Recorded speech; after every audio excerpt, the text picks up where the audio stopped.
Next up on This Week in Law, Venkat Balasubramani joins Mike Keys, Emory, Roane, and me. I'm Denise Howell. We're going to delve into the hazards of taking a selfie with your pit bull or your election ballot.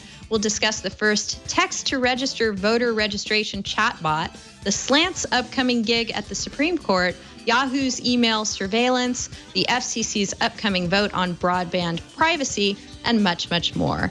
Join us next for This Week in Law. Netcasts you love. From people you trust. This is TWiL. Bandwidth for This Week in Law is provided by CacheFly at CacheFly.com. This is TWiL, This Week in Law with Denise Howell, Emory, Roane, and Mike Keys. Episode 362, recorded October 7th, 2016. Making ballot selfies great again. This episode of This Week in Law is brought to you by FreshBooks, the super simple cloud accounting software that's giving thousands of freelancers and small businesses the tools to save time billing and get paid faster. Try it free at freshbooks.com/TWiL. And by Grasshopper. Stay connected and run your business from your mobile phone with Grasshopper. To save $50 on your order, visit trygrasshopper.com/twit. Hi, folks. I'm Denise Howell, and you're joining us for This Week in Law. Thank you so much for joining us. It is Friday, October 7th. We're back from our hiatus last week, and we're very glad to be here with you. We've got one of our favorite guests returning to the show, Venkat Balasubramani from Seattle, where he is a lawyer and the co-founder of Focal Law. And he also co-authors Eric Goldman's Technology and Marketing Law blog, one of the definitive sources for net law anywhere. So great to have you back on the show, Venkat. Thanks for having me, Denise. And hey, Mike, hey, Emory. Nice to chat with you both as well. Yes, my co-hosts Mike Keys and Emory Roane are here. Yeah, Venkat, I'm really looking forward to our conversation. I love your entries on the blog, so I think that we've got a lot of really great news to cover this week. And it's the 1 week before TWiL's 10th anniversary, so very exciting stuff all around. Denise, thanks for having me. Oh, you're so very welcome. If you're joining us for the first time and you haven't met Emory yet, and he's a 3L at the California Western School of Law in San Diego, and he's cyber warrior in the making on all fronts. We're just thrilled to have him here with us. Yes. And Mike Keys, my other co-host, is an IP partner at Dorsey & Whitney in Seattle, the co-author of the TMCA, his firm's blog about trademark, copyright, and advertising. Great to see you again, Mike. Great to see you, Denise. Welcome back. And Emory, as always, great to be with you. And Venkat, my friend and colleague in Seattle and opposing counsel, great to have you with us today. Thank you. I know. Yeah, is this a first on This Week in Law, by the way? I'm not sure when we've had two guests on that were opposing counsel before. This is exciting. We've had guests on, I think, who have opposed each other at one point in time or another, but not during an active matter. So I think we definitely are checking that box this time. And I'm thrilled that you brought it up, Mike, because I think people who aren't in the legal field probably think that inevitably if you're opposite someone in an active piece of litigation, that blood would flow should you do something like this together. And although that can happen, that's more the exception than the rule. And I'm very glad that you two are cordial and that you're both here with us today. Absolutely. I think you raise a really good point that, even though we're adversaries, there's plenty of room for us to also be friends in the legal profession. And I think by and large we are. Certainly in Seattle, I think it's a very cordial IP litigation practice that we run. Maybe in other parts of the country it's a little bit more contentious, but here in the Pacific Northwest we're maybe a little bit more laid back than in other locations.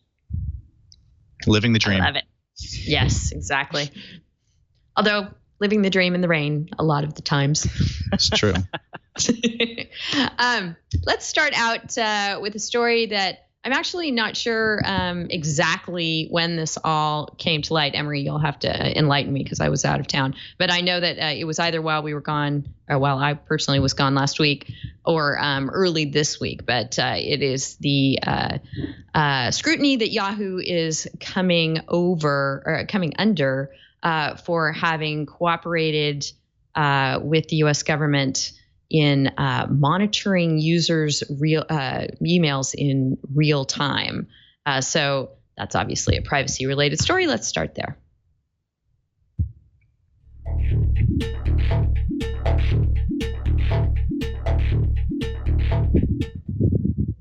I know that Reuters had the exclusive on this. When did the news break? Yeah, so there is a lot to unpack here. Reuters broke the news of this Tuesday of this week. So it is definitely a developing story, something we don't know all of the facts about, which I think is, in part and parcel part of the story itself. Essentially, the story that Reuters broke is that sometime in 2015, Yahoo complied with a government request that is confidential to essentially scan hundreds of millions of people's email accounts in real time, scanning the contents of messages as they came in for apparently a specific string of characters that, according to the court order, was narrowly tailored to be only used by terrorists overseas. It's a pretty huge claim. The Reuters article sourced 3 anonymous sources close to the story, and I think circumstantially cited the resignation of the chief security officer, Alex Stamos. Where to begin on this? This is something that we don't know all the facts about. Because, of course, the government has placed gag orders on Yahoo. They're not able to tell us the whole story. And we don't even know if this is the FBI or the NSA because the government doesn't think that it's important enough to tell us. The reports of how serious this are vary. I think the most benign explanation of this I've heard is that this is simply a fairly narrow expansion of systems that Yahoo and other email providers have in place already that scan email for spam and for known malware signatures and for child pornography.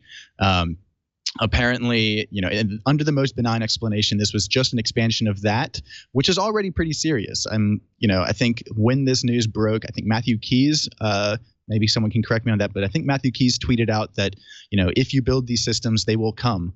So, it's under the best of circumstances, this is the tired old story of we build these systems to stop child pornographers, and eventually it winds up sweeping up hundreds of millions of Americans.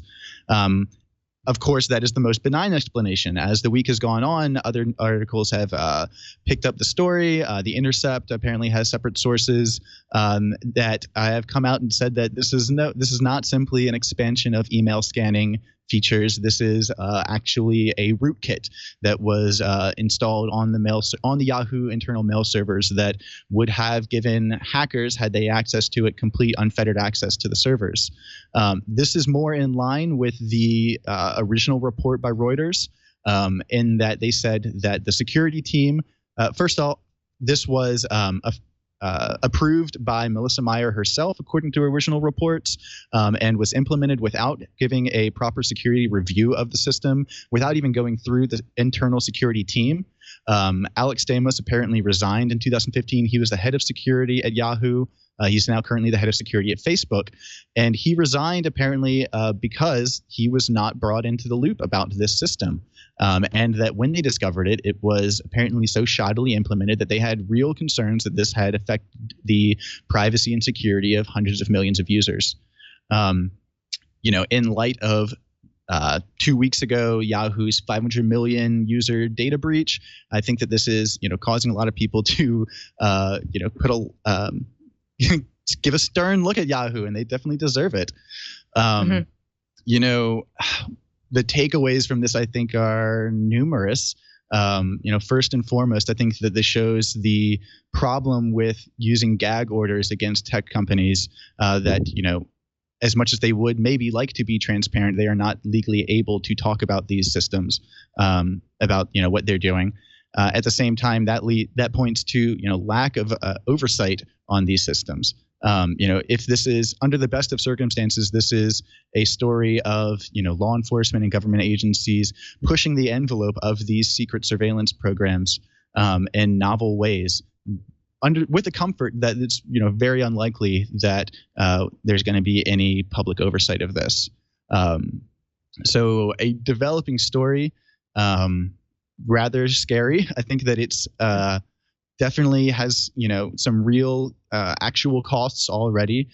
There's talk that this is putting in jeopardy the EU-US privacy shield that, obviously countless American businesses and European businesses are hoping to rely on to, provide some kind of safe harbor for international data transfers. Yahoo, of course, is currently trying to be bought, and Verizon has responded by saying that, well, in light of this latest news, we'd like to take $1 billion discount on the offering. So, rather than $4.3 billion, they're looking at $3 billion. So, I mean, that is, if we're just talking about trying to establish injury for, American businesses, I think that can definitely make the case there. And, I think that Alex Stamos, there's a great slide circulating around from a presentation he was giving, maybe at DEF CON. I'd have to double check on that. But, he resigned after this, and he had a slide for a presentation that was given about the slide essentially said, you're working for a major tech company and you discover that there is a new surveillance or, private user privacy impinging system being put in place. Do you resign and go public, violating your NDA? B, bring it up to the proper authorities. C, roll over and break the law by implementing these systems. Or D, put on your Guy Fawkes mask and begin monologuing. Right. So, it's clear that this is something that he was thinking about at the time. He is no longer at Yahoo. I think that all the circumstantial evidence points to this being pretty serious. And, even like I said, going under the most benign explanation that this is just an expansion of the child pornography and malware scanning features that every email service user or every email provider currently has in place, that's, worrisome. That is that they are expanding this to use those systems to track terrorists. Right. What does that mean? Right. And that they'll do it on a case-by-case basis. And in this case, it was under a confidential FISA court order. But we don't even know that, by the way. Yeah, we don't know whether it was. We don't know whether it was authorized under Section 02 of FISA or if it was a court order by the FISC. I mean, this is a clear indication. Like, if you are concerned about this at all, if you think that this is alarming at all, or even if you think that this is not a problem, that this is a perfect example of why the government needs to keep secrets. Like, clearly, there's not enough oversight in the public because we are not even able to have a discussion on the facts of this. Right. So. Right, and it's disturbing for the public, I think, not to be able to square the Fourth Amendment with what happens under our anti-terrorism, homeland security laws, because they have an uncomfortable relationship with each other sometimes. Alex Stamos, I read, went to work at Facebook after this, and Facebook and Microsoft and Google and Apple have been quick to say, we don't do this. We haven't been asked to do this. If we were asked to do this, we would fight it. End of story. Yeah. And I think that's, one of the reasoning why the Reuters article said that their anonymous sources came forward and that Alex Stamos resigned is that, Melissa Meyer, obviously to provide a little bit of context here, Yahoo has sort of a mixed history of, rolling over or challenging these kind of orders under the government. In 2007, back in the Bush administration, they were on the good side of things, fighting this order. And, I think if people remember then, they eventually backed down after the NSA threatened something like a $250,000 per day fine for continuing to challenge their order. But, the fact that this was just that they just complied with this, I think, is something that the engineers apparently had a problem with, and that's why they brought this forth to Reuters. But this, again, so much of this is in the dark. We don't really know all the details of the story at all. Okay, Mike Keyes, anything you want to add to this? Yeah, I mean, the scope of this sounds unprecedented, and as Emory was saying, there's still quite a few facts that still need to be put on the table here. We don't know if this was pursuant to a FISA court order, and of course, FISA is a piece of federal legislation passed back in the 1970s that does allow for gathering and collection of data, somewhat cloak and dagger by the federal government. Of course, the judges that issue these orders are federal judges. They're appointed, I believe, by the Chief Justice of the Supreme Court. There is oversight by the Supreme Court. So there are avenues that Yahoo, if this was pursuant to a federal court order, there are avenues that Yahoo presumably could have taken to challenge it. But, I'm not necessarily supporting Yahoo, but they do have a privacy policy. Their privacy policy does provide that it will provide data pursuant to court order subpoenas and will also coordinate or cooperate with law enforcement requests. So it sounds bad, and I think it is bad, and it's rather extensive in its scope. The privacy policy seems to suggest that this is something that they can do and that consumers, have to agree to in order to use the service. So I don't know. We still don't know all the facts, but it will be interesting to see how this all plays out once we know a little bit more.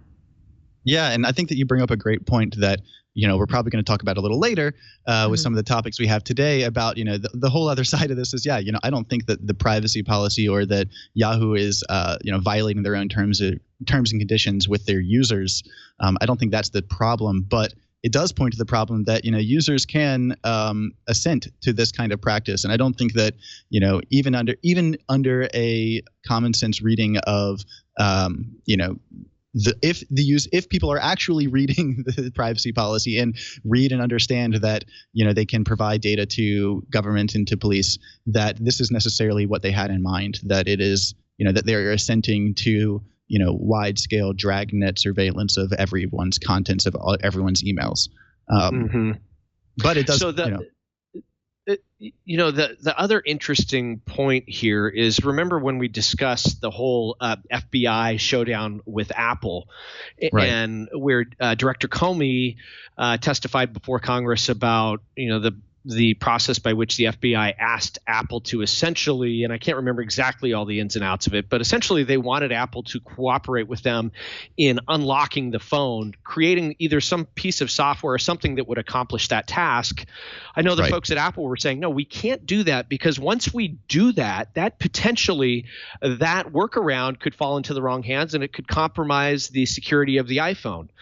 So we now know about how Yahoo apparently developed some piece of code or software to allow this data collection effort to take place. And as we talked about a couple of weeks ago, we now have the biggest data breach in history, where 500 million user accounts were apparently hacked. Now, query whether that hack is related to this piece of software code that was developed by Yahoo to assist the federal government. It certainly raises an interesting and intriguing question in that regard.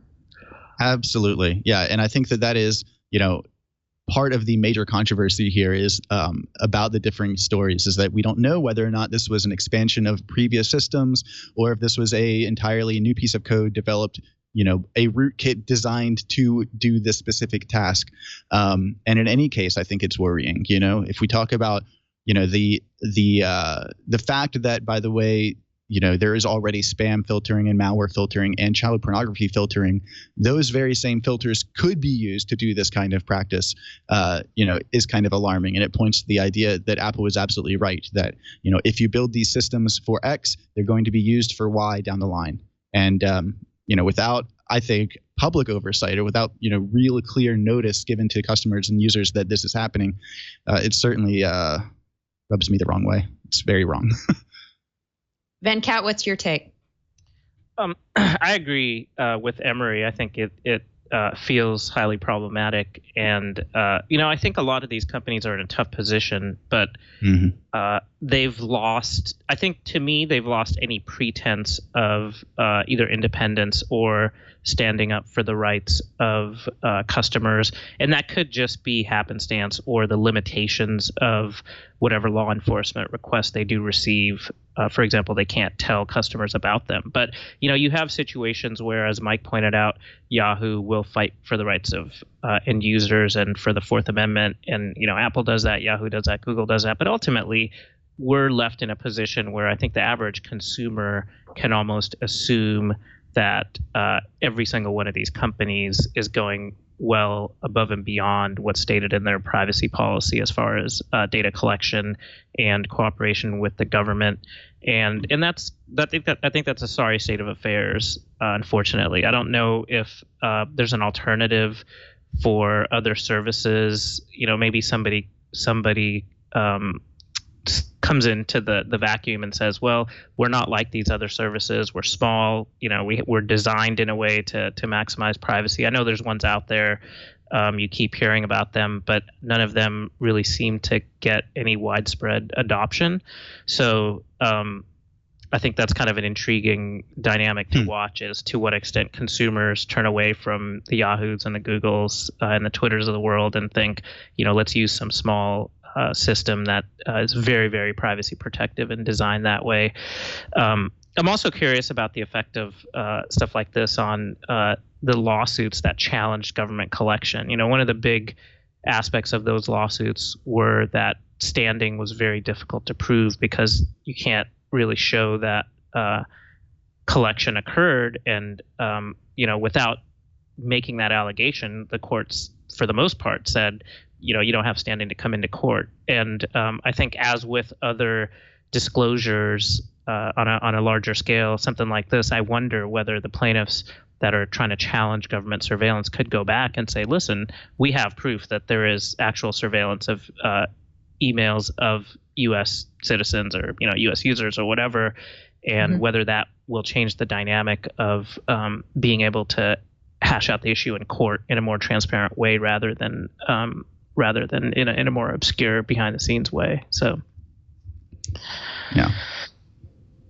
All right. Well, on a similar vein, the FCC is going to vote later on this month on its proposal on broadband privacy. And as you were talking through that, Venkat, it occurs to me that we're in a similar situation here. This proposal relates to ISPs and what broadband providers will need to do if this proposal passes to gather and share information on their users' web browsing and app usage.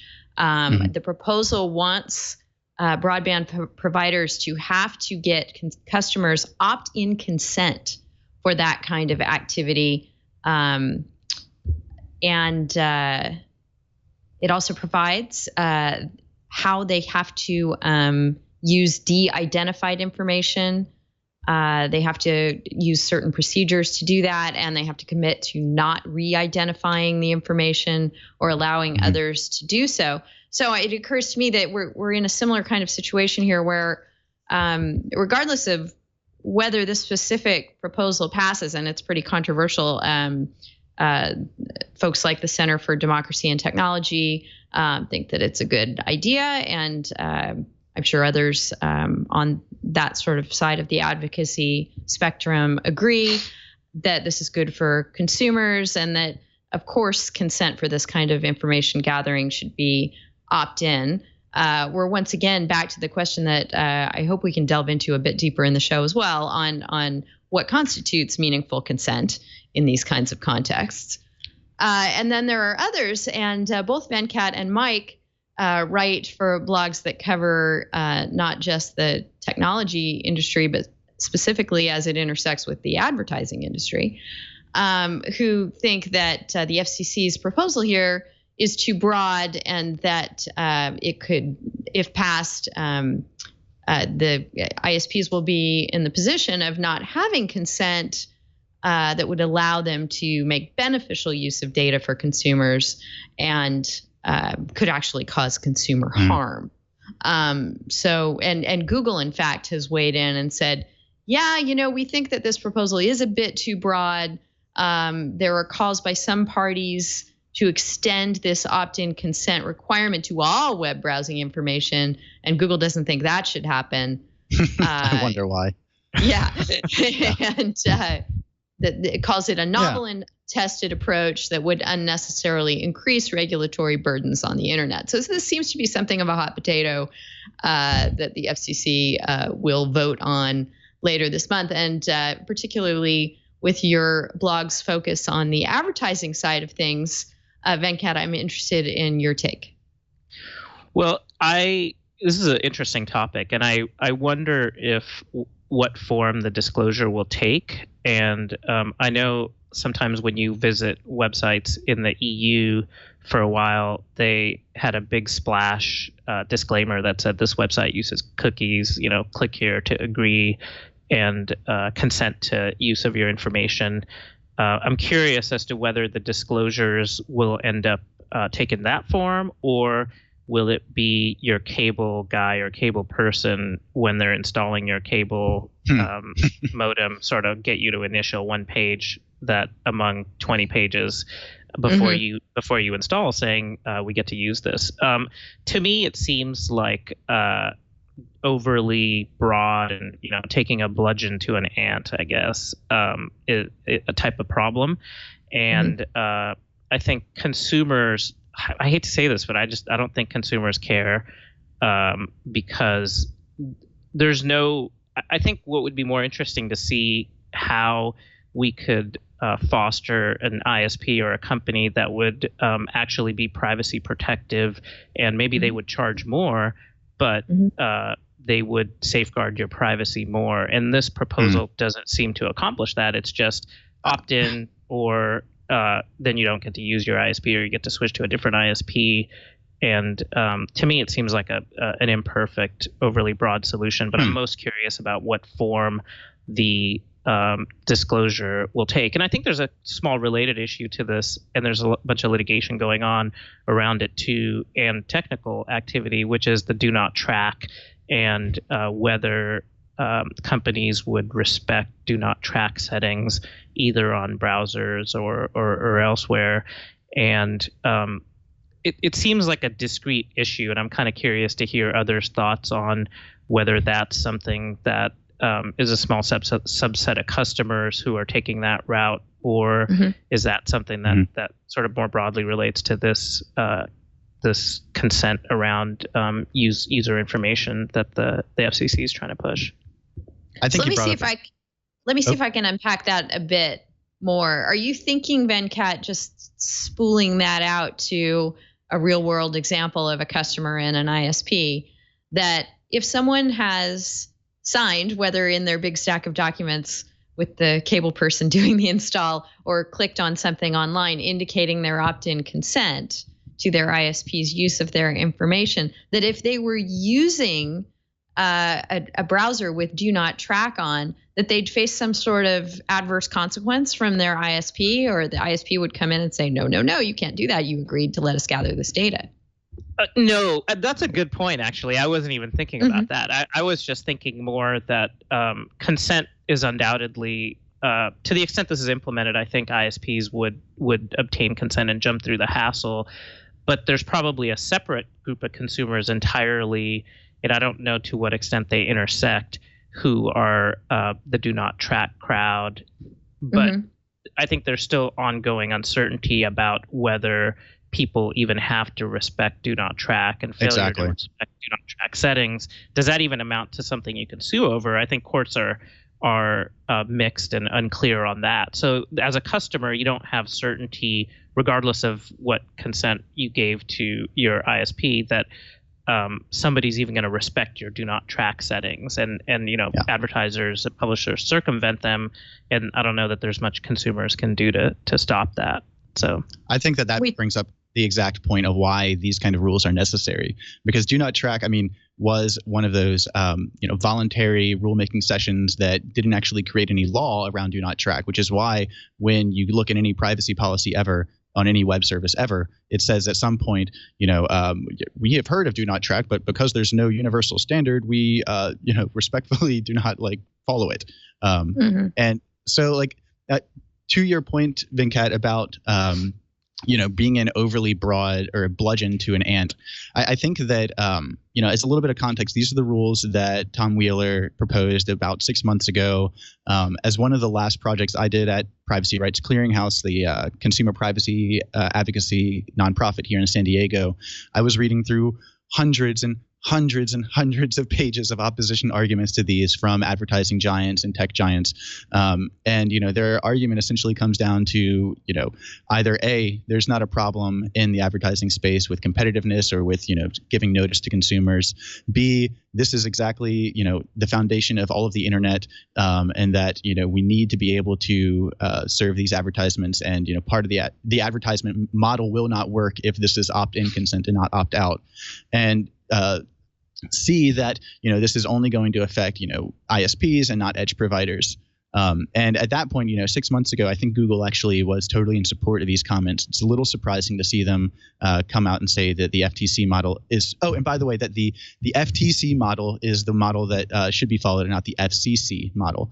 So. To go back even further, this all stems from last year's Open Internet Order that classified broadband internet access as a utility, which meant that under Section 222 of the Telecommunications Act, all telecommunications utilities companies under that section have to protect the privacy of their consumers. So these rules are the FCC's attempts to say, look, now that you guys are a utility, we're going to expand on the rules that all telecommunications companies have to follow, and we're going to actually enforce them. To whether this is a bludgeon to an ant, this doesn't in any way say that these kind of practices are not allowed. It's not saying that companies can't, track your personal information, track your geolocation, track your children's information, and use that to sell you advertisements. It's only saying that if you want to do that, you need to do it on an opt-in consent model. You need to actually ask the users, and they need to say yes, which I think is fairly common sense, reasonable requirements. This is not, the FCC doesn't have the authority to dictate what they can do. It only requires that they protect the privacy and that they provide accurate, good notice. I'm very interested, like you say, in what form the notice will take. In previous versions of the rules that Tom Wheeler has proposed, he's talked about requiring companies to make some kind of privacy panel, or like if you're familiar with Google's privacy toolkit, they have like a multi-layered plain English explanation of each of their privacy components and ways that you can opt in and opt out in certain ways.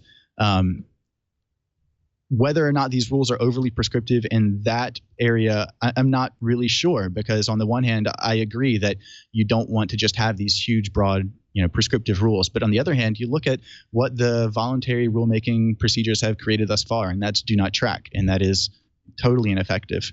It feels like this is somewhere where market forces don't work. If you want the advertising agencies and the telecom giants and the broadband providers to protect your privacy, you can't ask them to volunteer to take less money from you. This is the model of simply getting your one signature for the service and automatically assuming that means you consent to sharing your data with all of their partners gets them a lot of money. It's a huge revenue stream. Now, whether or not the internet can function, I don't. That's something that I think we have to figure out. Right. I have three thoughts to insert here. I want to hear from Mike Keys on this too. I also want to put our first MCLE passphrase into the show in a moment here. But the three thoughts that are sort of batting around in my mind is that in the example I gave before about do not track settings in your browser, I think it could also lead to conflict with people using ad blockers, which are essentially performing a similar function. I'm concerned too about the notion that we have privacy-friendly ISPs that are competing on that basis and charging a premium, because that gets us to a web where only the wealthy and well-educated have privacy, and that's a bad thing. And then I forget what my third thought was. If it comes to me, I'll let you know. But my MCLE passphrase is back off my ant, because poor little ant, we've been bludgeoning it to the ground here. And we actually have, right in the other room of my house right now, a growing colony of carpenter ants. So this is near and dear to my heart. My kid has been watching Ants Canada. which has blown up on YouTube. He's this guy in the Philippines that teaches you all about maintaining ant colonies. And I'm so into that. And they're very delicate and beautiful in their way. So I'm very sensitive to bludgeoning them necessarily at this point. I feel like I should retract that comment. I need a warning or something. I think that's struck a chord, so I'll definitely retract that, Emory. And thanks for the explanation. I think that was very helpful. Mike, what do you think about all this? Well, I'm hoping that we have an ant selfie today to kind of complete the ant discussion here. I'll find one. Chad, you know what you have to do. It seems, and I'm not the first to jump in and say, oh, Congress needs to step in here and pass, comprehensive legislation. But, based on everything that you were saying, Emory, it seems to me like this area, I mean, you've got two different federal agencies that establish their rules, and these rules can change over time depending on who's running the agency and so on and so forth.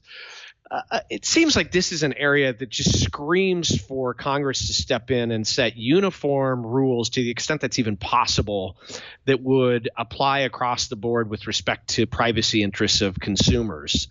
It just seems like you've got a patchwork of different agencies that are stepping in to try to step into the breach and trying to figure this out. Maybe this is ultimately something where Congress needs to figure it out and pass comprehensive legislation that's going to deal with privacy for consumers. I'm not saying that's necessarily the case, but it seems like there's a pretty good argument that that's really where this should ultimately head. Yeah, absolutely. Yeah. Good luck finding a Congress that will do that. Yeah, right. Yes, just let's not worry about what Congress is going to look like until after November. and we'll go there. We're going to thank our first sponsor for this episode of This Week in Law, and that is FreshBooks. FreshBooks is the super simple cloud accounting software that's giving thousands of freelancers and small businesses the tools to save time billing and get paid faster. It's excited, FreshBooks is, to announce the launch of an all-new version of their cloud accounting software, which has been redesigned from the ground up and custom built for freelancers and small business owners. Yay! FreshBooks has created a super intuitive tool that makes it easy to create and send professional looking invoices in less than 30 seconds. I use it. I can tell you it takes me far less than 30 seconds to get an individual invoice out once it's in my system and it's a recurring thing. You can easily customize your invoice with your logo, your color scheme, any image that reflects your brand. Chat with your client regarding an invoice once they receive it. If there are any questions or discrepancies, you can clear that up quickly and make sure your client isn't just sitting there grumbling over your invoice and not paying it. You'll be able to see what invoices have been sent, viewed, and paid, as well as overdue and outstanding invoice totals. The modern and simplified dashboard works as the hub of your business, answering the most important question: how's my business doing?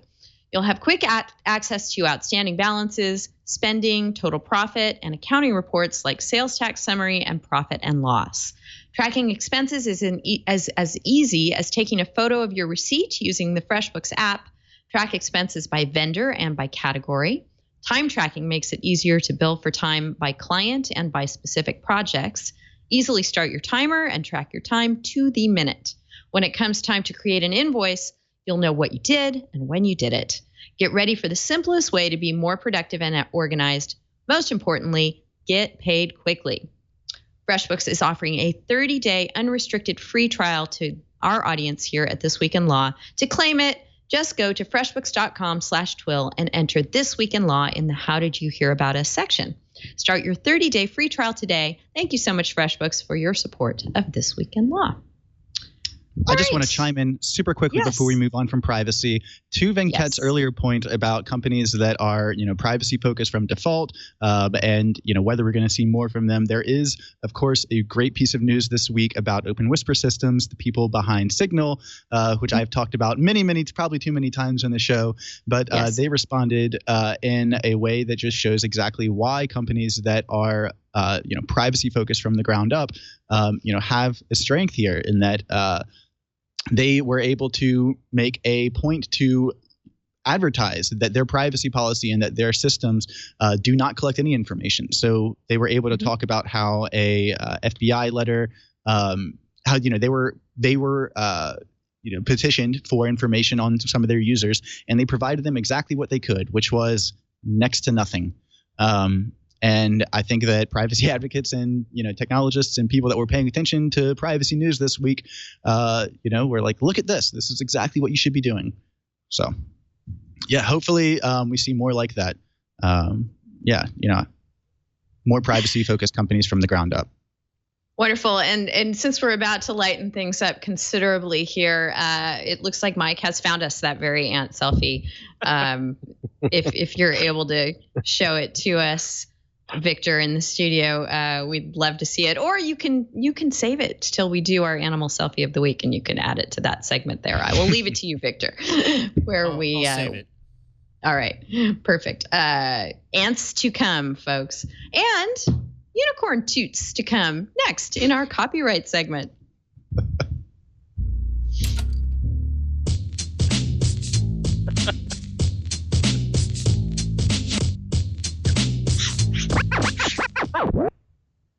I just love this story, and it's a great example of why I love doing the show and having guests come to us each week and their own interests and things that they've noticed on the web inform and add to what we put in the show. This is something that Venkat noticed somewhere and tweeted about recently, and it is a lawsuit by a woman named Lisa Phoenix, who is an artist and designer. She has a site called sugarhigh.com. And she makes, now I'm going to butcher the pronunciation on this, but her art is in the genre of kawaii, Kawaii, which references that it is very cute. And it is the kind of sort of anime-inspired Hello Kitty, Japanese cute kind of things that I don't know, that people love, that are super cute. And so, unfortunately, she has needed to sue Amazon and Woot, which does Shirt Woot, and we here at TWiT, I should mention, have relations with Shirt Woot and put shirts up there for sale, etc. I think I've bought TWiT shirts at Shirt Woot before. Maybe I've only bought shirts that say pew pew pew, because I know we have some of those laying around. But it's a wonderful site that sort of relies on the great imagery that it's putting on its T-shirts. Those T-shirts wouldn't sell in any other case. And here, Lisa Phoenix has made an image. Victor, if you go to the complaint, or if you go to Lisa's site, either way, you should be able to find the picture in question. If you scroll to like the second page of the complaint at the digital comments, there you go. There it is. So she made this delightful image of a unicorn evacuating its sprinkle-filled bowels on top of a cupcake. And there's a slogan, I believe, that goes along with the image. Sugar is sweet, lemons are tart. I love you more than a unicorn fart. And Lisa is unhappy because this image of hers, which is copyrighted and that she controls the rights to, wound up on a Shirt Woot shirt, which I double checked this morning before the show. They no longer are offering that shirt, at least not when you search for unicorns on their site. So they seem to have taken it down, probably as the result of this lawsuit. So we don't know much more about it, except that this complaint has been filed, and it involves adorable unicorn tooting artwork. Venkat, anything to add since you flagged this on Twitter? Well, I don't know her personally, but the artist is actually a Seattle resident. So there's that factoid. The paragraph on the show. The complaint says that she resides in Seattle, Washington. But I think it's just feels like a typical copyright lawsuit, except for the very cute subject matter. And I think there are a lot of copyright lawsuits against Amazon and Woot, and maybe not Woot, but against Amazon. And in general, I think that's an issue that Amazon has pretty skillfully defended against over time historically. And so my guess is this lawsuit will probably settle sooner rather than later. But I think I'm curious to see what Amazon says, if anything, in defense, or whether it'll just settle and pay the artist or tell the artist that they'll take it down and keep it down. So yeah.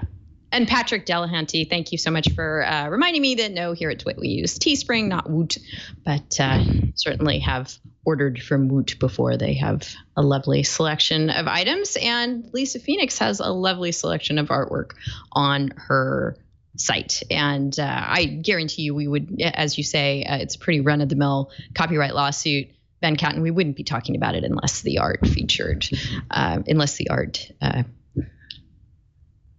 which it does, tooting unicorns. Anybody else want to add anything? Find anything particularly novel to add that I've missed here? So I was wondering, I didn't see the actual shirt that is in question. Is this like a strict literal takings of the art in question? Amazon. It looks like it. Yeah, they included a photo, an image in their complaint, and it says in the complaint that Exhibit 2 to the complaint is the shirt. So I wonder if they actually filed the shirt with the court, or if they simply had a graphic of the shirt. But I'm guessing that the image in the complaint is precisely what appears on the front of the shirt. But I don't know. I'm just going by what they pled. I was just thinking it's surprisingly common, the unicorn pooping imagery. So I wasn't quite sure if it was one or the whole host of other nearly, very similar graphics. Oh, and I think, are you kind of working toward the fact that maybe this is so common that it couldn't be copyrightable? I mean, the bar of creativity is so low. I think it's really easy to overcome that. But at the same time, I was just sort of thinking, is this, we've seen other cases where it's not quite the same exact image that they're copying, but it's just so darn similar that I'm sure it's copyright infringement, but it's not really.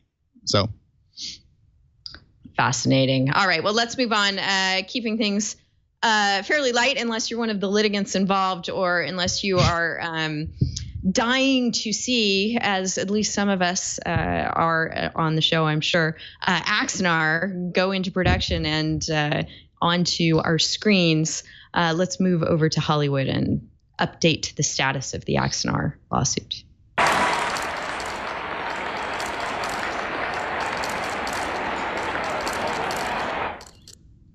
So you might have thought back in June that based on what J.J. Abrams had said in connection with the release of Star Trek Beyond, that the suit against fan film Axanar, although I guess there's some dispute in the litigation as to whether this is quote unquote a fan film or not, since it has such high production values, etc. But J.J. Abrams at the time said, gee, this is not what we should be doing. We should let fans help the brand and express their enthusiasm, et cetera. I'm paraphrasing. But the lawsuit didn't go away. And in fact, it has now entered its discovery phase. What happened in the meantime is that triggered by or in connection with the comments that J.J. Abrams made, Paramount and CBS did put out some guidelines for fan films, but as we've talked about on the show, they certainly don't really encompass something like Axanar. Something of that scope and length and subject matter wouldn't fit within the guidelines that were released. So that, for lack of a better explanation, seems to be why the lawsuit is still proceeding. Axanar can't make its film, so it has to continue litigating away, and Paramount thinks that they're infringing and they're not complying with the guidelines, so they are still being sued. And now they're fighting about discovery.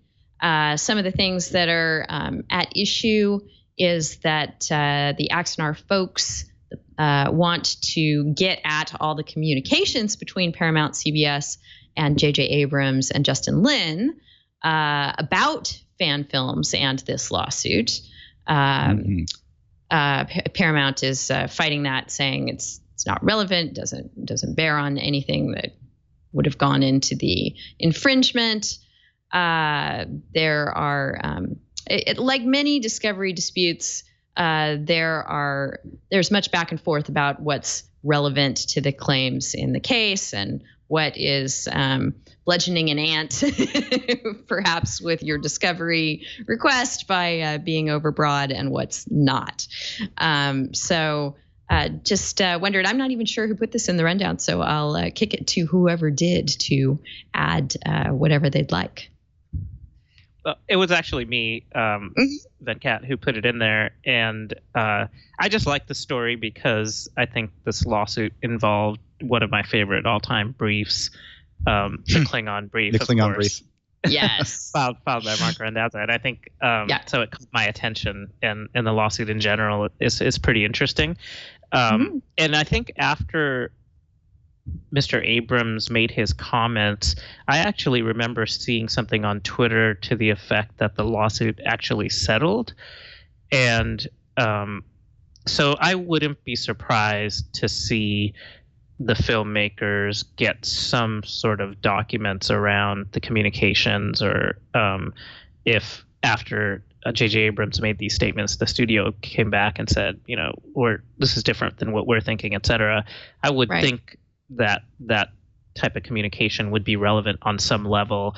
And I just thought it was interesting that, you have the filmmaker, the creative person, who obviously felt like the lawsuit was inefficient, shouldn't be maintained, and the studio shouldn't fight it, but the studio had a different perspective. And I thought it was interesting to see that difference play out publicly, and now in this discovery dispute that as a follow-up.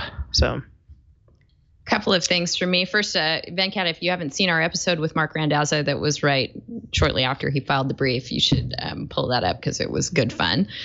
And secondly, I'm wondering if any of you think that there's an argument to be made here that statements by Abrams and Lynn have a binding impact, some sort of estoppel or latches or license that could apply to the statements that they made.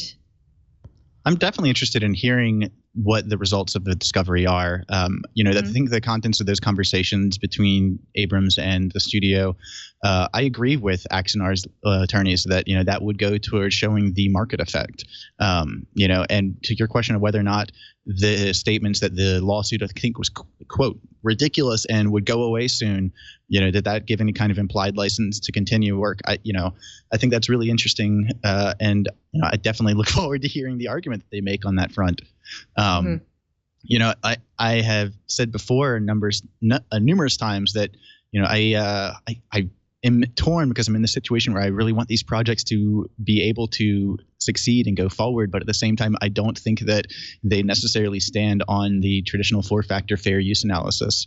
But the market effect would be a huge factor in that analysis. And if if there are internal comments from Paramount saying that, we're happy that Abrams made this, statement because it, pulls off negative press about our film, or, whatever, to the effect that it, the Axonar project is or is not going to affect the market success of their latest big, Hollywood blockbuster, I think would definitely be, relevant to that analysis.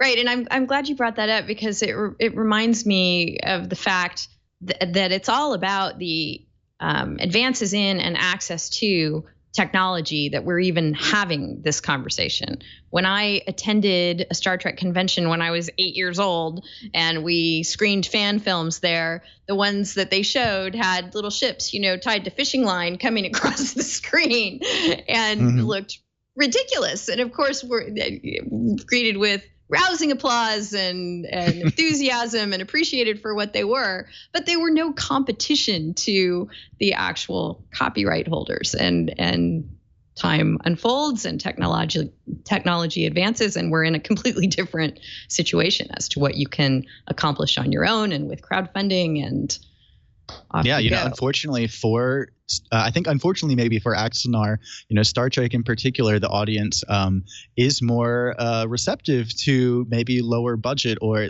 at the very least more receptive to pushing back against the current big budget Hollywood imagining of Star Trek. So, does that mean that they would be more likely to have a negative market effect or not, is something that I think is, could be litigated, could be argued either way. Yeah, best of luck to Axanar. But, the cynical side of me is so, I feel like I was saying this or thinking this would happen way back when, Abrams was making these comments. It was like 2 weeks before the release of their new film. And, the film was just getting a lot of negative press about the way that they were treating their diehard fans. So Abrams says something that makes all of that go away for the 2 weeks before the film comes out. And, of course, as we talked before, that didn't just go away, and it's continuing to boil up underneath the surface. And by now it's I don't think that anyone is going to choose not to go to see the latest Star Trek movie because of Axanar. So I don't know if it was just a PR move by Abrams, if that has any relevance in the fair use analysis or not. But I look forward to seeing what Axanar digs up. Right. Mike, any thoughts? Yeah, so this 98% of all intellectual property disputes, or to put it in Klingon, mind property law disputes, settle. So I think chances of this settling are pretty high ultimately. It does raise some pretty fascinating questions, though, as to the scope of fair use in this context. As we've talked about on the show before, the two overriding fair, even though there are 4 different fair use factors that are looked at, really the 2 that are the most prominent would be whether it's 1, transformative, and 2, whether it's going to affect the market value for the work, for the copyrighted work. So I think there seems like there's good arguments for this, for the defendants, that look, this is advancing fair use. It's very transformative in a number of respects. And to Emory's point, I'm not sure that it's going to ultimately affect the market value of the underlying work. So I don't know. We may never know the answer. There may never be a court decision on this, because it may very well settle, but it's going to be great to see how this all plays out. And I will say that, with the cosplay community, with the fan community, this is something that is not going to just go away. If this just gets settled and we don't hear any new law about this is an issue that is not solved and is not restricted just to Star Trek. Fans are, like you said, Denise, the technology is getting better and better so that fans can make, their own works that are homages or are, integrating or combining or transforming in some way these protected works every day. It feels like everyone's gut take in 2016 is that, you need to have some way of fan projects to exist. But, if we're taking down the 4-factor fair use analysis and we look at the transformative factor and we look at the market effect factor, the way that those have traditionally been weighed before is that, if it's not saying something or commenting on something in a way that is different from the original, it's not transformative. And so I'm not necessarily sure that having Klingons do different Klingon things is necessarily transformative. The market effect has traditionally been considered to say, well, if they're still selling the original work, then, your work could negatively affect the market of that if it encourages people to not go to the original. And so again, like that, if you're producing a very highly polished, super pretty CGI, including, maybe B-list actors, quality writing, I don't know. Your point is that the advances in technology and access to funding actually could cut against a finding of fair use, because it's so far closer to the original than it would have been back in the day. Little ships on fishing line are nothing if not transformative. Let's move on. A couple of quick hit stories before we get into some meatier stuff at the end of the show. First one involves the social web.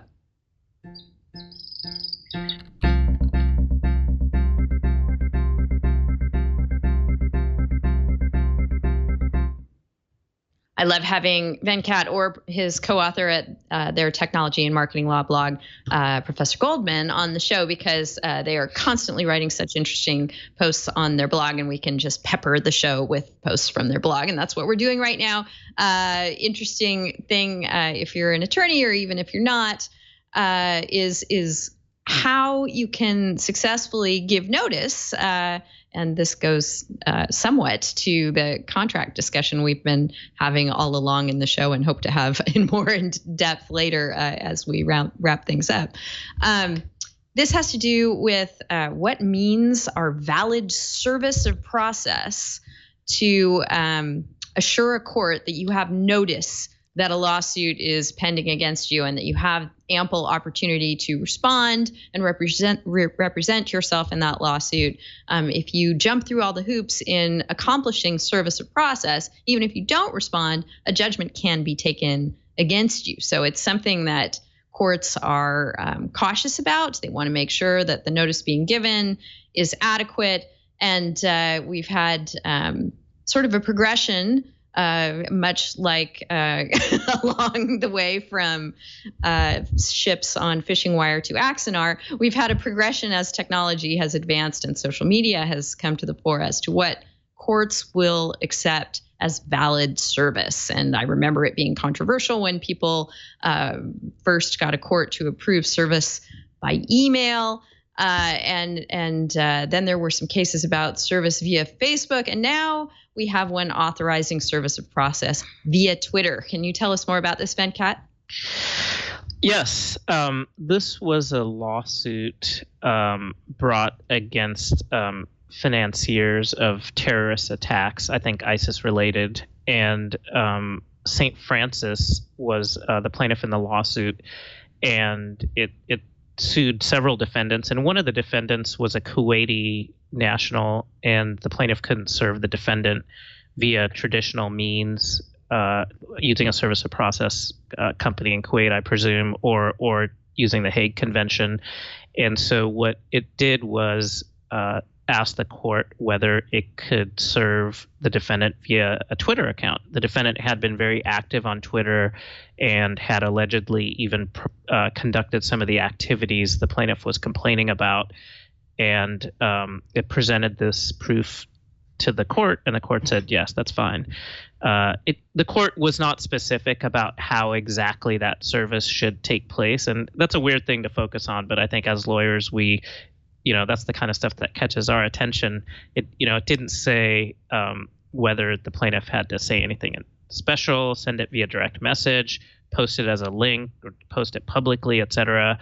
Those details were left up to the plaintiff. And in one of the articles, after the ruling came out, it quoted the plaintiff's lawyer as saying, the plaintiff had yet to tweet its lawsuit to this particular defendant, which I thought was kind of funny. But coming back to your point about email and the evolution of the law, I think everyone would probably agree that email is available in certain contexts against foreign defendants. And why email works, I think, is that more often than not, and at least a few times I've done it, you go to court and you say, here is somebody conducting business via email and doing stuff I'm complaining about. They're publicly or prominently using this email address. Here's communications sent using the email address. Let me send an email of notifying this person of this lawsuit to this email address, because they're obviously using it to communicate and conduct business activities or whatever activities. And I think there's always a concern that, maybe it gets caught in the spam filter, maybe the person doesn't read it, but the notion is that if the person's using email in a way that's connected to the lawsuit, that's not a requirement, but I think typically that's something that could sway the court. It seems reasonable to use that email as one of the ways that you would notify the defendant of a lawsuit. And I think email, despite it being not having an assurance that the person's going to read it, still feels better than, say, Twitter or Facebook from the standpoint of we miss a lot of tweets. We miss stuff on Facebook. I think the chances, we miss emails too, but the chances are a lot less that you're going to miss an email. And I think there's a lot of other ways you can simply not come across a tweet, or perhaps you block the person, or your profile goes private or what have you. I think there's a lot of scenarios we can look at in which the person would actually never receive notice of the lawsuit. And so that's what I thought that was kind of interesting, that the court would be somewhat nonchalant about it and say, yeah, Twitter's fine. You can just do it via Twitter. There wasn't even an email address in the case that the plaintiff pointed to as an additional way to provide notice to the defendant. So that's why I thought that particular ruling was interesting, and I flagged it. Yep, it sure is. Any other thoughts anyone wants to add before we move on? Okay, then let's move next to the Slants, who are about to rock the Supreme Court.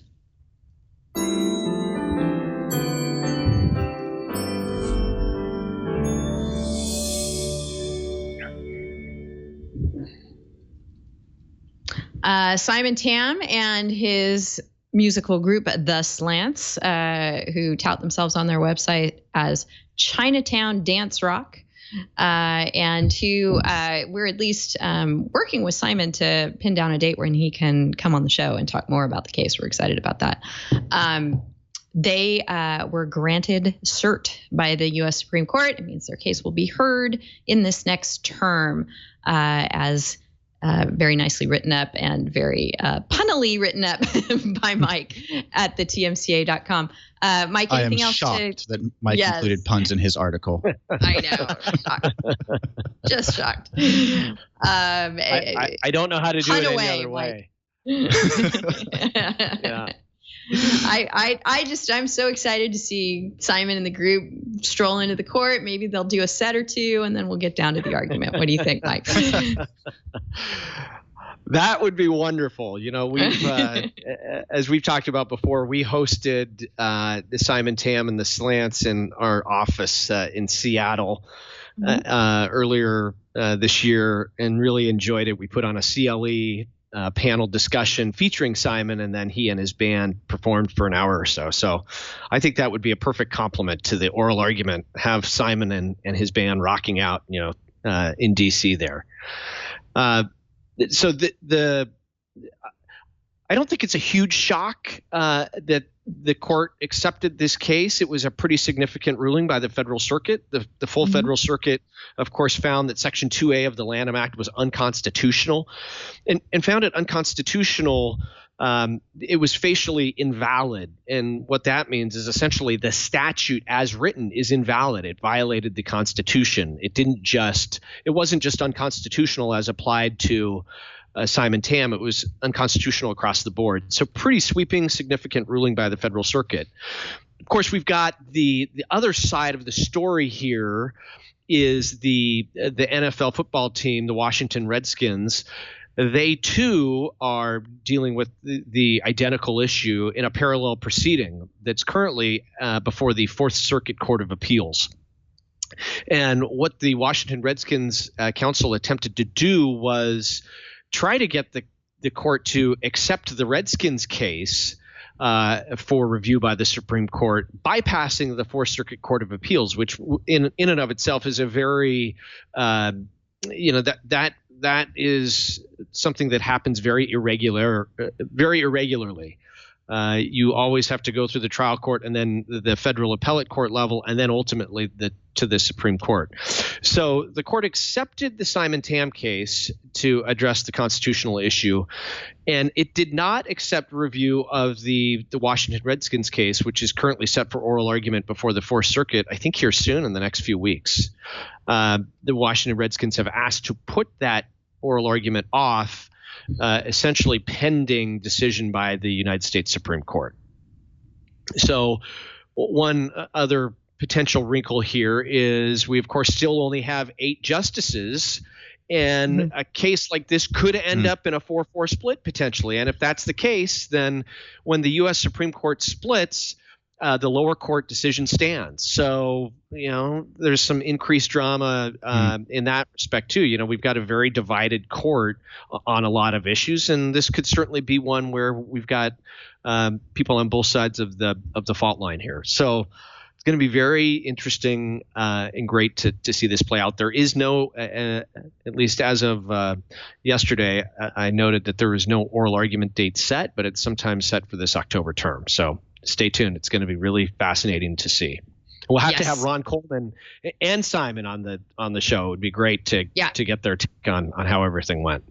I would, if they can take time out from prepping for argument, etc. They have said they're going to come on the show as soon as they have the opportunity. But we had some tentative scheduling for later this year. I think that we're going to push it back to early 2017. But stay tuned to TWiL because Simon will eventually be on the show.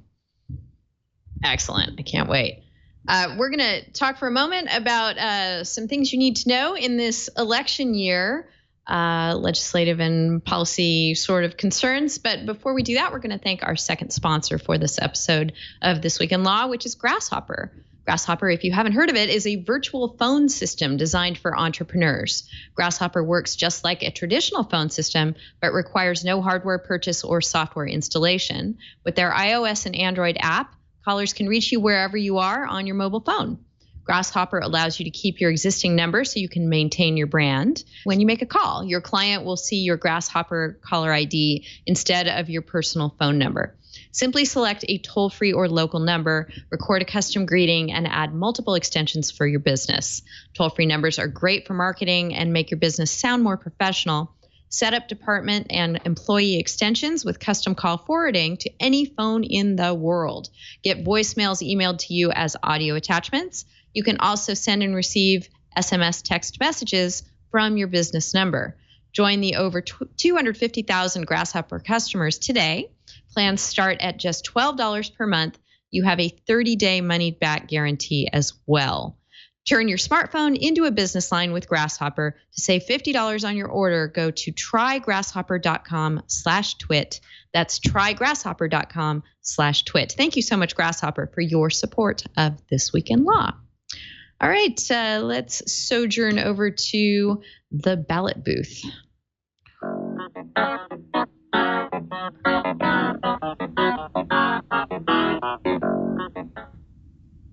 Lots of litigation going on around the country about ballot selfies, legalizing them, not legalizing them. The state of New Hampshire just got a ruling where folks can go into the polling place and take a picture of their ballot.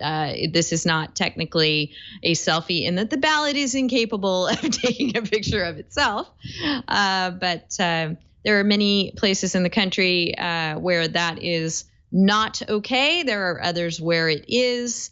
We'll point you to a resource later in the show where you can figure out exactly where you stand as far as being able to take a ballot selfie and post it or not. But many people like to do this.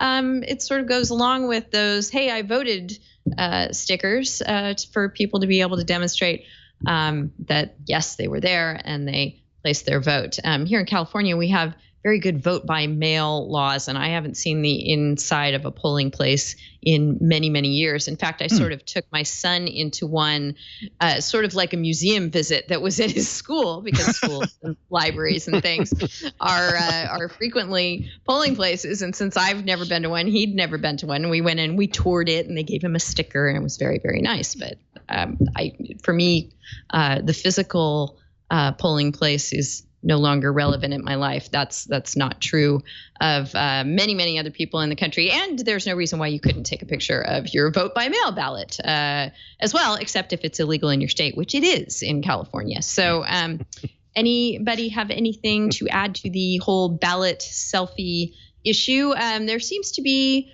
a sort of freedom of expression, promoting voter participation aspect to these disputes, this issue that comes into play. Venkat, what do you think?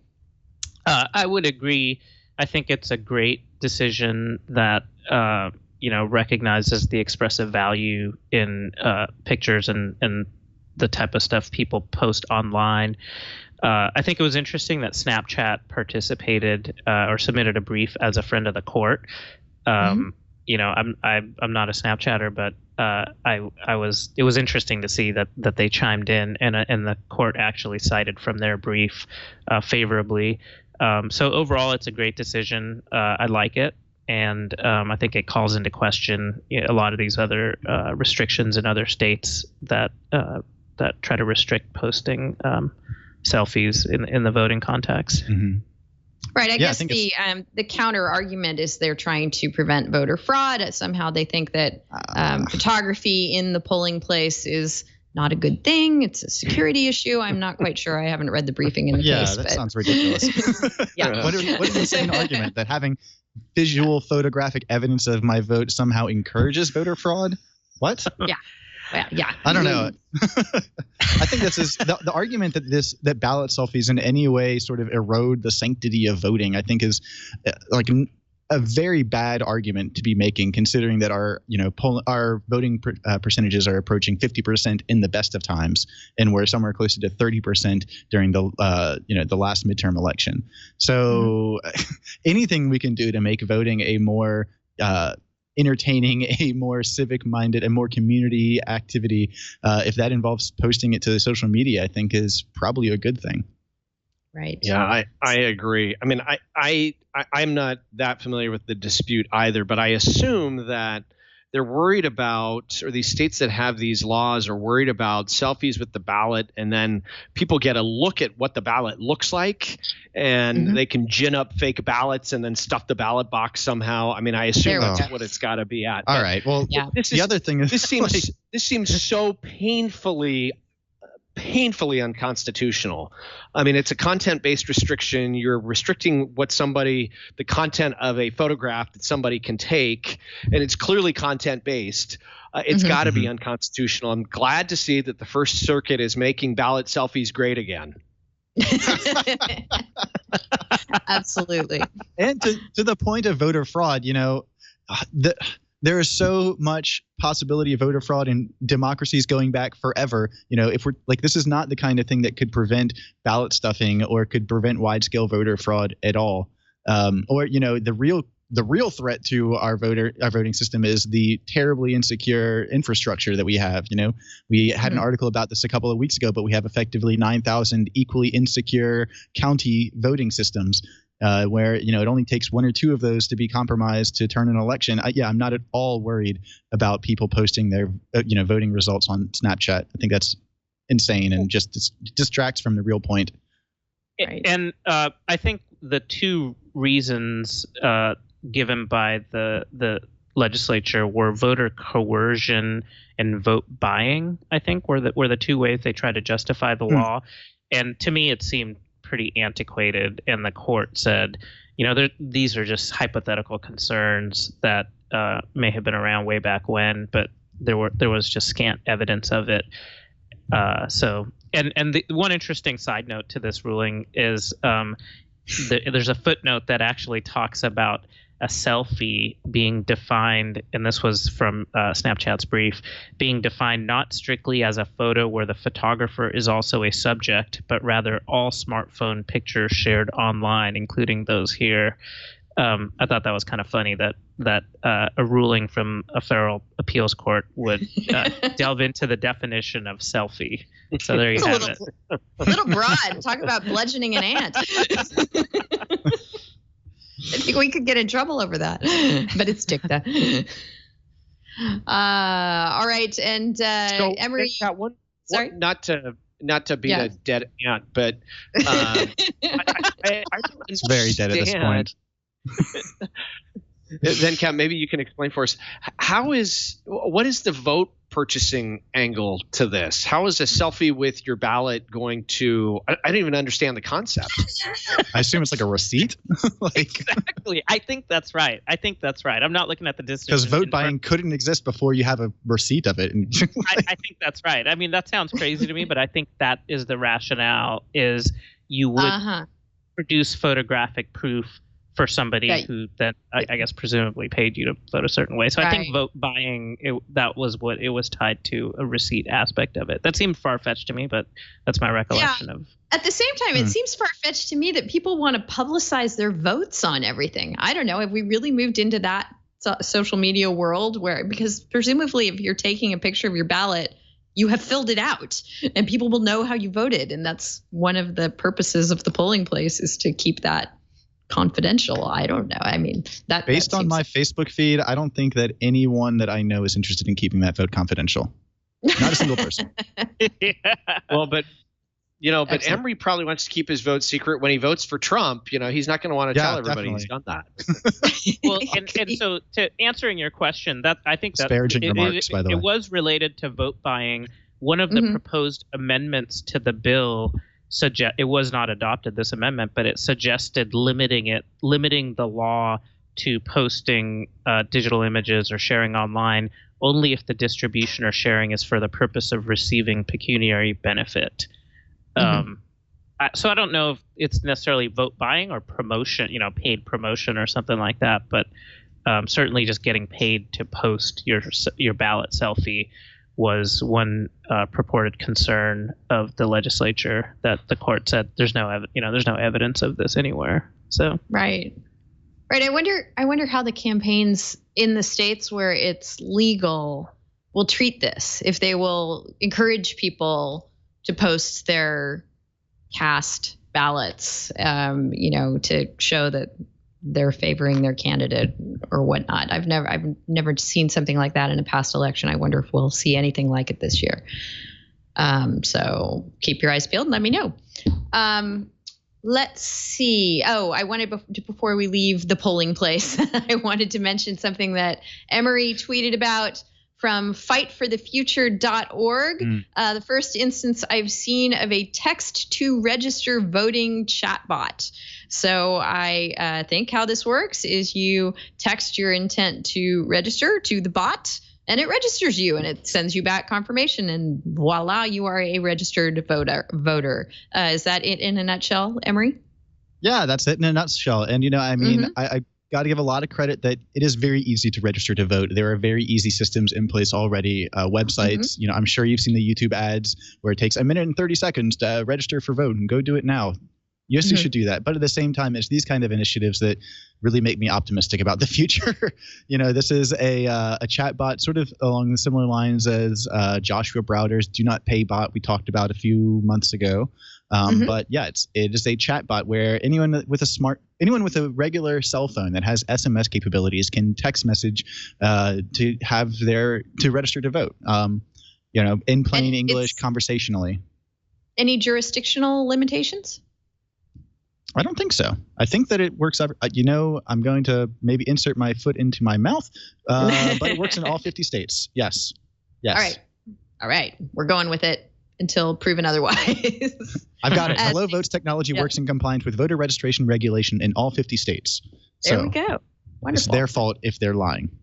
Cool. So if you're just one of those folks who really wants to try out a new way to register, check that out at what's it called again? Fightforthefuture.org. Let us put a final MCLE passphrase into the show. I neglected to explain what these are before. I'm just sort of assuming that people have listened to the show and have heard me put these in dozens of times. But if that is not you, let me tell you what these little phrases are that I'm dropping in the show. If you're a lawyer or another professional who likes to listen to the show for continuing education credit, there are some jurisdictions that ask that you have proof of that you validate that you actually watched or listened to the show, and that you didn't just write it down on a list and turn it in. So we put these phrases in so that you can say, hey, I know the phrases, so I actually watched or listened. They're inserted at random into the show. And our second one is going to be selfie your vote, with the caveat, please only do that in states where it's legal and you're not going to get in trouble. Selfie your vote is our second MCLE passphrase for the show. And if you want more information about professional education credit for the show, head on over to wiki.twit.tv, find our show page there, This Week in Law, and there's information for lawyers about the various jurisdictions in the United States. All right, let's move on to our final topic before our show closing materials. And that's going to be terms of service. We're going to talk some more, as we've been referencing throughout the show, about the state of contract formation.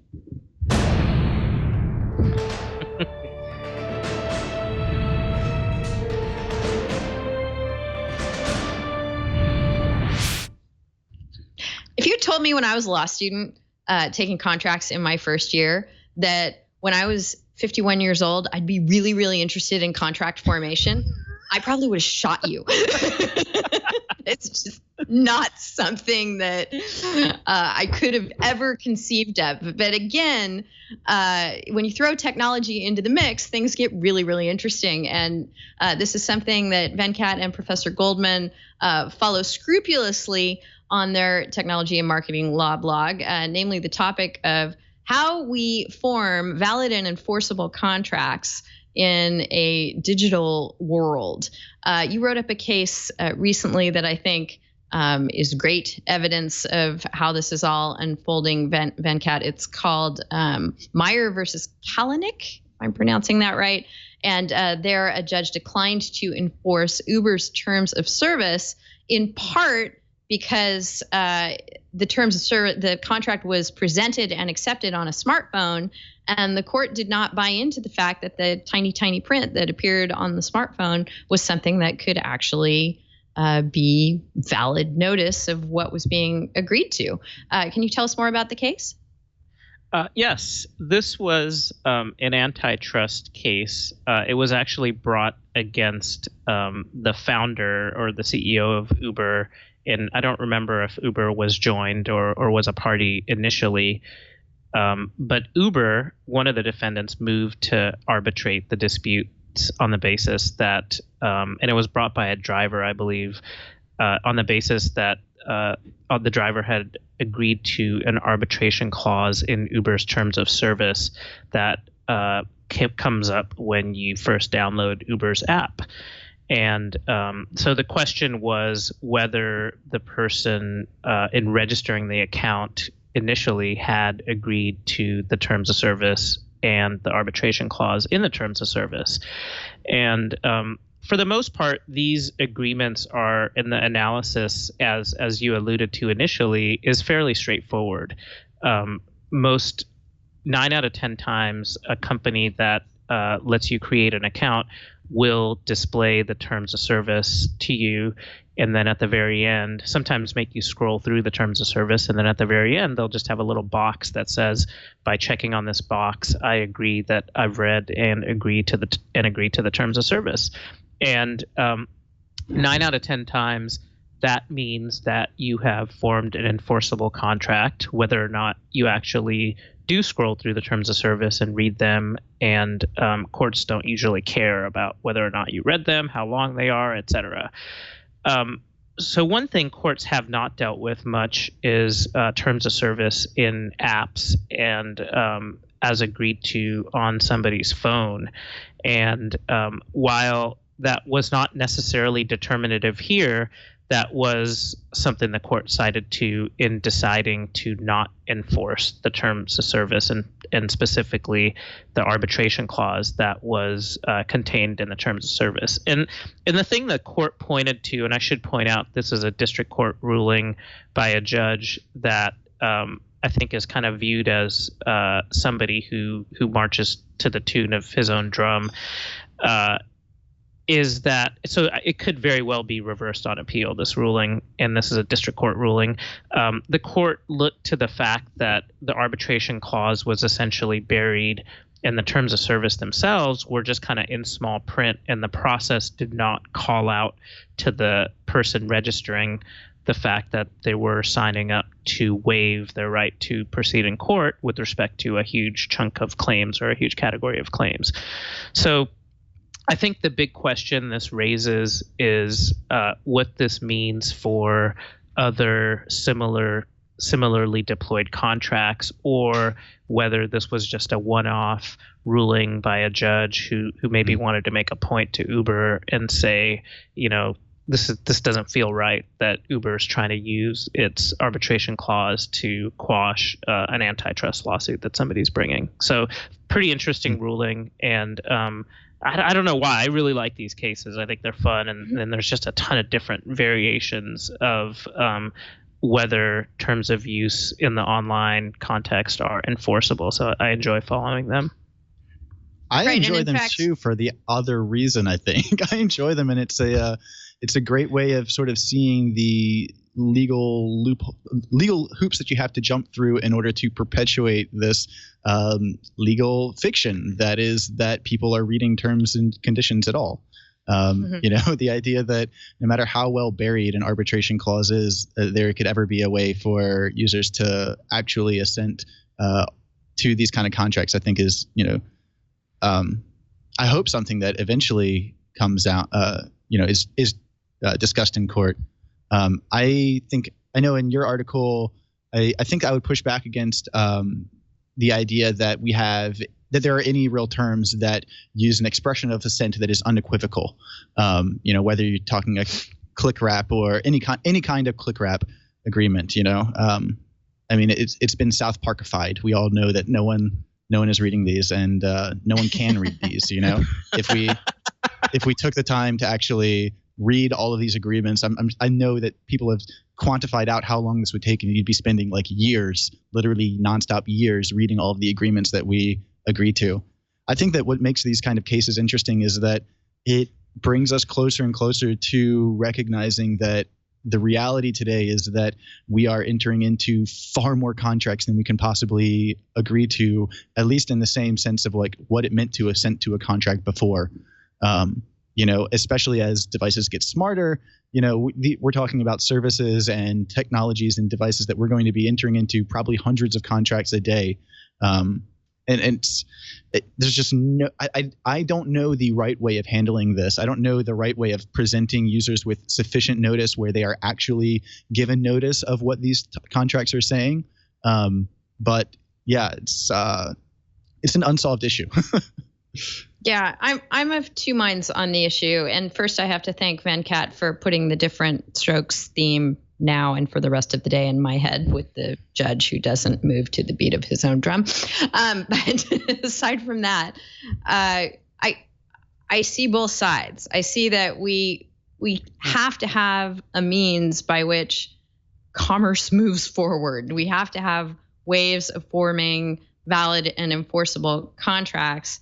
And yet no one reads these things, as you point out, Emory. I think maybe the saving grace here is there are a tiny minority of enthusiastic people who do read these things and publicize the outrageous clauses that they find. And I know that courts can't really rely on crowdsourced legal scrutiny and advice to give adequate notice to consumers accepting these contracts. But it does seem to me that there is some taking up of slack that happens in that way, where people, learn when Niantic has an arbitration opt-out that, they better take advantage of that or they're going to find themselves in arbitration with the company. So I think it's a fluid situation. On their blog, Venkat and Professor Goldman have a post entitled "Anarchy Has Ensued in Courts Handling of Online Contract Formation," and they round up everything pertinent on the topic to date. I think this was written before the Meyer case we just discussed, but it's a wonderful resource for people to look at and see and scratch their heads and go, yeah, courts haven't figured this out yet. And I'm wondering, Venkat, if you have seen any mention of what I'm alluding to here, that consumers, although they're not necessarily reading these contracts themselves, there's kind of a safety net in that the consumerist blog, for example, might catch something and make it more publicly known than it would otherwise be. Has any court latched onto that? That's a really interesting point, and it has not been mentioned to my knowledge in the decisions that we've tracked. I think the one thing courts have alluded to is the studies and posts that people have done about how people do not read these contracts and maybe even the length of certain agreements, et cetera. But I think the crowdsourced aspect of it is really interesting, but it's not something to date, to my knowledge, that courts have picked up on or pointed to as a safety net. No. To other safety nets you're talking about, Denise, I am encouraged by projects like the Hello Vote and Do Not Pay. I think that this is the kind of area where some kind of artificial intelligent assistant could, help users comb through privacy policies and understand, the essential terms. I've seen some projects are definitely working on that already. To the earlier FCC talk that we had, as part of the proposal for bias providers that Tom Wheeler is proposing, they oh my god, I just dropped the sentence in the middle of the sentence. But they something about so sorry yes. So the proposal included opt-in notice. That's where you were going. The proposal included a multi-stakeholder rulemaking procedure where they are urging companies to, again, come to the drawing table and try to make a form of a universal notice or privacy notice, some kind of standardized privacy notice that, might have some kind of API or that can be easily interpreted through machine reading, or that, in any case is more standardized so that users at least know where to look every time, and those, again, whether that I am far less optimistic that actually bears fruit. That's a project that has been proposed multiple times before and has been attempted multiple times before. It has just never really succeeded because there hasn't really been any actual law behind requiring businesses to do that. But at the same time, maybe somewhere down the line we finally get to a point where privacy policies and terms and conditions need to be standardized. I think that is a common sense regulation that would not hurt businesses in the least, because basically all of these are boilerplate for the vast majority of these licenses. So right, and I really like the concept that Creative Commons uses too, where there's a plain English version of all the licenses that doesn't go into all their detail but gives you the salient points, and maybe that's a direction that parties with terms of service should be urged to go, where it's not 48 pages long easy, and there's no splainer. Virgil suggested a title for the show, which is Lucy Splains Contracts, and I guess what I'm looking for is some splaining. Yeah. I mean, that's one of the problems with plain English translations of EULAs and privacy policies, is that it's not always easy to give a plain English description of everything that's in these policies, because everything is in there for a reason, and the wording is usually very particular. It's just, the problem with legalese in general. Can it be made better? Absolutely. Could it be made better through standardization? I certainly think so. But is that going to solve the problem? I don't think it's necessarily going to mean that people are reading their policies. Or necessarily gets to the heart of the issue of whether or not users are assenting to contracts, which is really what this is asking. Yeah. Mike, any thoughts before we wrap up the show? Boy, nothing further here. I think you guys covered just about everything. Once again, first-year contract me is just laughing and shaking her head. I'm so fascinated in this issue now. All right. Professor Kim at California Western School of Law offers an excellent class on this exact subject. Who does? Professor Kim. Professor Kim. So it's not just contract law. It's specifically online contract formation. Yeah. Her wheelhouse is absolutely online contract formation. It's a scholarly writing class. I highly encourage everyone to check it out if you're in California Western School of Law in Southern San Diego. So it's kind of particular, but at the same time relevant. Okay, so the professor's going to come look into you when the class all of a sudden is being shadowed by countless interested internet She has a book called, let me look it up. I think it's called Boilerplate. But anyways, I'll chime in later with that book. Cool. All right, I think we're ready to move to our animal selfie of the week.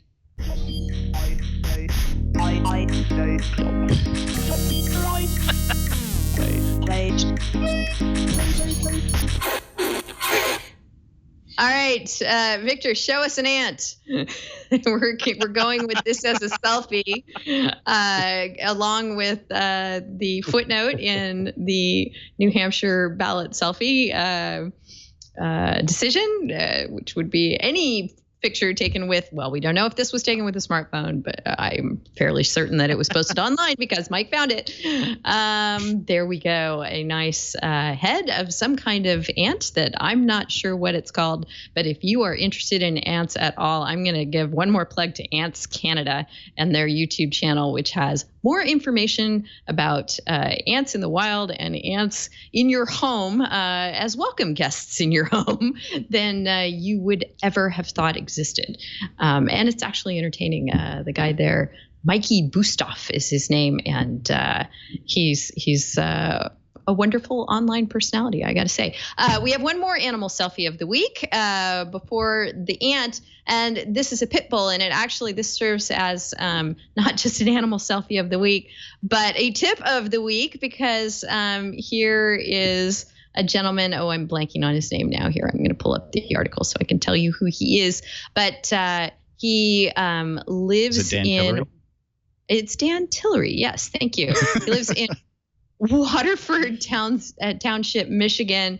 He adopted a pit. Controversial whether the dog he adopted is a pit bull, but a pit bull-esque dog from a local shelter. His community, like many out there, has an anti-pit bull ownership ordinance. Those are highly controversial, and I think on the decline as more and more people realize that these animals are filling shelters and, if raised properly, make really delightful pets. And here's Dan showing off how that is the case. However, he sort of got the tip involved here is after he posted the picture, and I believe the shelter posted the rescue operation posted the picture too. It was very well received online. In fact, I think the rescue place said, we're going to break the internet with this photo, because they realized quite how cute it was. And indeed, it spread far and wide, and it spread to his local legal enforcement agency, who went, you have a pit bull that certainly appears to be a pit bull, and they're not allowed here. So they actually took the doggy away for a little while, and then controversy ensued. Veterinarians, signed opinions were solicited as to the breed of the dog, and there was some confirmation that this doggy is not, in fact, a pit bull. It looks very pit bull-like to me, and it reminds me of the time when we almost adopted a pit bull puppy, realizing only that it was extraordinarily cute, and being told by the rescue operation that it was an American Staffordshire Terrier, which is, I guess, technically not a pit bull, and maybe evades anti-pit bull ordinances, but sure looks a heck of a lot like a pit bull. Anyway, so our animal selfie / tip is, yes, please do adopt your local rescue animals, but be a little cautious in posting their adorable selfies if you live in an un-pit bull friendly zone. Let's see, we have one other tip of the week for you, and in summing up what the tip is, I just put in the rundown, oh snap, because what the more precise tip should be is better check the license when you're tweeting bowls of Skittles. This Donald J. Trump Jr. A few weeks ago famously posted his bowl of Skittles in relation to the Syrian refugee problem. In fact, I misspoke when I said it was his bowl of Skittles. It was not. It was a photo that was originally posted to Flickr by someone who turns out to have been a refugee in his own right, a UK-based photographer, David Kittos, a former refugee. He posted it to Twitter with no license whatsoever, and that didn't prevent it from becoming the subject of Donald J. Trump Jr.'s controversial post. And when you go and pull up that post now, guess what? The image has been removed because the photographer sent a DMCA takedown notice to Twitter. So no more will you see the bowl of Skittles in that tweet because Twitter complied with the takedown notice. And I assume that will be that on this. This points us further to one of our resources of the week, which, if you're interested in seeing the photographer's DMCA takedown notices, you can view it at lumendatabase.org, which is a great resource maintained by the Berkman Center at Harvard with a number of partners, including EFF, that attempts to aggregate DMCA notices from various places who make them publicly available and make them searchable. So this Lumen database is very valuable if you're interested to see if something has been subject to a DMCA takedown notice, or if someone has filed one, file that away in your list of resources. And then our final resource for you is a map courtesy of NBC News that helpfully tells you in which state you may take a in which states you may take a photo of your ballot, and in which ones you may not, and in which ones it's an open question. So nice little infographic there for you. If you're dying to just photograph and post your ballot, you can only do so in a handful of states definitively, which include Oregon, Utah, Arizona, Wyoming, North Dakota, Indiana, Delaware, New Hampshire, and Maine. So if you're not in those states, you should think twice on the whole ballot selfie thing, or at least research further. This has been a really, really exceptionally fun show. I'm so glad that you guys have been able to join me today. Venkat, tell me what's going on in your practice, or going on with the blog that you do with Professor Goldman, or anything else you want to tell us before we wrap up the show. I was going to say fall is here, and it feels like a very classically gloomy Seattle day. So I am getting ready to get a cup of coffee and enjoy that after this. So, so Seattle, the very most Seattle. It was great to be on the show. I really enjoyed it, and I would love to come back again in the near future. We'd love to have you. Thank you so much for returning with us, and have a great fall. Enjoy. Oh God, do they even have pumpkin spice in Seattle, or is it banned there because it's just not cool enough? I think it's everywhere. All right. Well, that's sad to hear. Mike, are you off to get your latte as well?